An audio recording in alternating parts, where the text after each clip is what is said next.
Ever thought about how funny our excuses sound to God?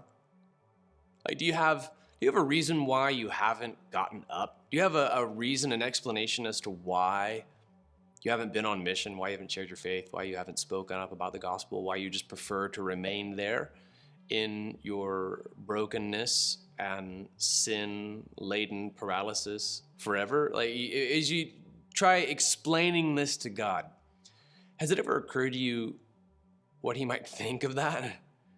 I'm going to recover the last verse of yesterday's devotion and keep on going into today's. John chapter 5, verse 6, when Jesus saw him lying there and realized he'd already been there a long time, he said to him, "Do you want to get well?" "Sir," the disabled man answered, "I have no one to put me into the pool when the water is stirred up. But while I'm coming, someone goes down ahead of me." So he's got his excuses, right? He's got his explanation and his reasons. "Get up," Jesus told him.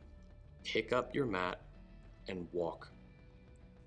Instantly, the man got well, picked up his mat, and started to walk. So he had this excuse. It was all based on a myth about an angel that would show up and stir the water, and the first person into the water would get healed, but somebody else keeps beating him to the water. Like, for 38 years, man? Like, what is 365 times 38? Like, that's how many days you've had to do this, dude.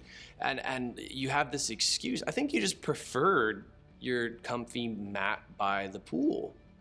Sometimes we prefer our wounded state because we feel like we're not obligated anymore. But the Great Commission has been given with all the authority of heaven and all the authority of earth. Don't wait until you're perfect to start evangelizing. If you start evangelizing once you're perfect, you're never going to evangelize ever.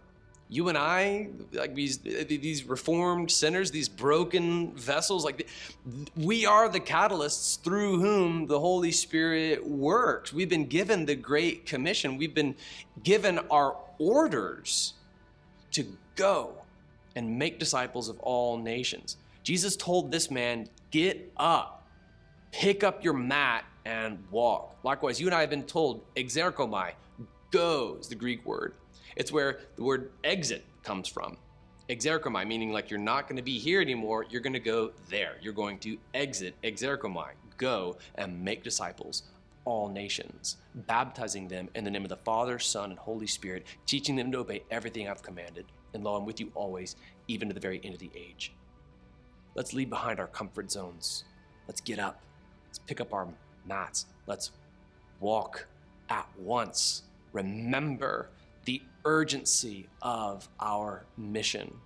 I pray that God heals your heart for whatever has broken it. And I pray that God sets that heart aflame with a desire to make disciples.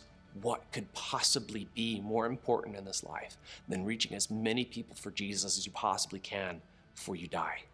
So get up, pick up your mat, walk.